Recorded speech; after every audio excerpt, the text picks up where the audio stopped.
Hello and welcome to the Costa Blanca. I've been here for a few days now and had a great time filming and taking pictures with the GH5.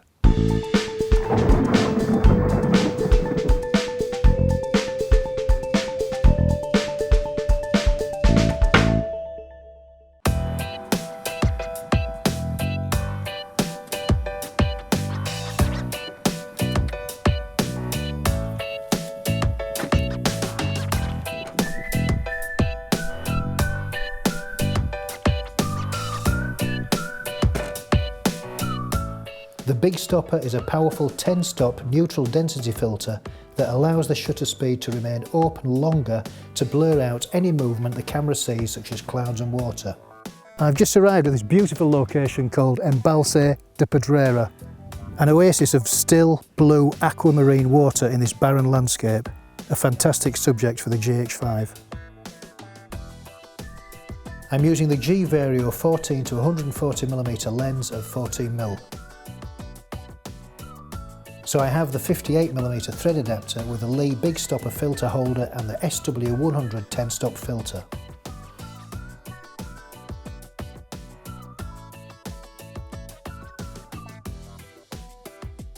Also, because the shutter is open for a few seconds, this cools the white balance down, so use one of the Kelvin presets to raise the temperature. So we'll do that now, and I'm going to go to Kelvin 4.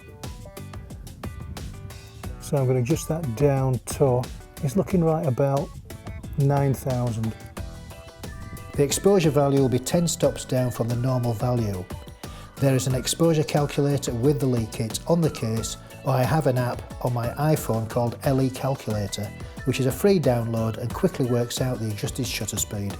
It's important to make sure the camera is stable and use either the shutter delay on the GH5 or a cable release so there's no movement when the shutter is pressed. And then simply compose your frame, make sure you're happy with the picture, check the white balance, check the focus, check the aperture and the shutter speed, and take the picture. Okay, so that's it. Let's head on back to the laptop and see what we can do with Lightroom. Hello, I'm back here at the laptop. I've opened Lightroom and imported 4 pictures I took earlier on today. The 2 at Embalse de la Pedrera, and I took another 2 later on at Reales, a town that I visited earlier this week, if you saw a previous episode, talking about lenses. But here we are. This is a picture, as you can see, of, it's a normal picture, and there's a subtle difference between these 2 sets of images. One is a subtle difference on the look of it. The one's an obvious use of the Big Stopper, which is usually where there's movement in the frame.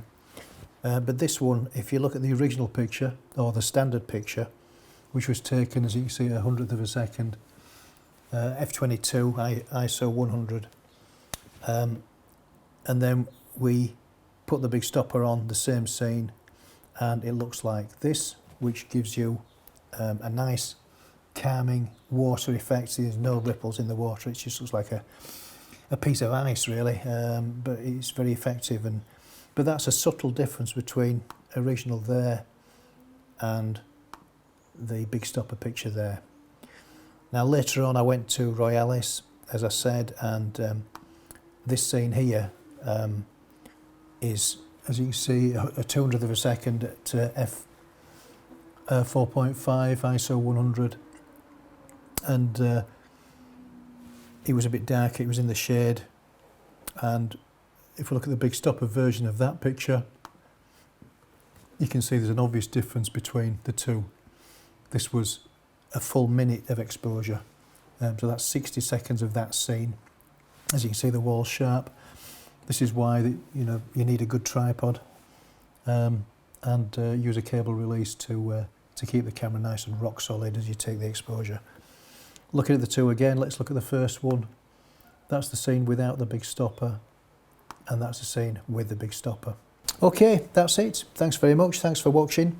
If you have any comments, please let me have them, and please subscribe, hit the notification bell. That would be really nice, and I'll see you in the next one.